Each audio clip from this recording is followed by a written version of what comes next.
అందరికీ నమస్కారం. అందరికీ నా ఉగాది శుభాకాంక్షలు. ఉగాది అంటేనే మన దేశంలో ఈ సంఖ్యాశాస్త్రానికి చాలా ప్రాముఖ్యత ఉంది. అలా చూస్తే మనకి 24 కళలు శాస్త్రాల జోలికి వెళ్తేనేమో మనకి ఏమైనా 18 పర్వాలను ఉపనిషత్తులు 18 అలాగే ఈ ఉగాది అనగానే మనకు గుర్తొచ్చేది షడ్రుచులు ఉగాది పచ్చడి.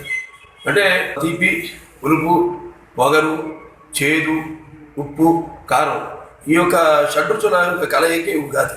అంటే జీవితంలో మనం ఎన్నెన్నో పరిస్థితులు ఎదుర్కొంటాం. అన్నీ బాగా జరగచ్చు, అప్పుడప్పుడు కష్టాలు ఎదురవచ్చు. అందుకని మనం అన్నింటినీ కూడా సమానంగా స్వీకరించడానికి సంసిద్ధులై ఉండాలి, సుశిక్షితులై ఉండాలని తెలపడమే ఈ యొక్క ఉగాది పండుగ యొక్క ప్రాశస్త్యం.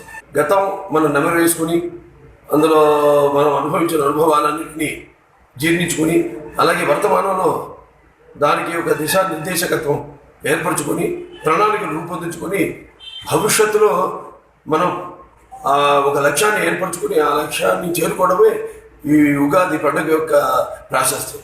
కాబట్టి అందరూ గత అనుభవాన్ని మర్చిపోకుండా, మన గత వైభవాన్ని మర్చిపోకుండా మనం అంతా ఐక్యంగా ఉండి ఒక మంచి భవిష్యత్తుకు ప్రణాళిక వేసుకోవడమే ఉగాది పండుగ ప్రాశస్త్యం. కాబట్టి ఆ రోజు మీ ఇష్టదైవాన్ని తలుచుకుని పూజించి ఉగాది పచ్చడిని సేవించి ఆ భగవంతుడు మీ అందరూ కూడా అష్టైశ్వర్యాలను, సుఖ సంతోషాలను, భోగభాగ్యాలను, కీర్తి ప్రతిష్టలను, సిరి సంపదలను, ఆయుర ఆరోగ్యాలను, నవగ్రహాల ఆనుకూల్యాన్ని ప్రసాదించాలని మనస్ఫూర్తిగా కోరుకుంటూ మరొకసారి మీ అందరికీ ఉగాది శుభాకాంక్షలు తెలియజేసుకుంటాను.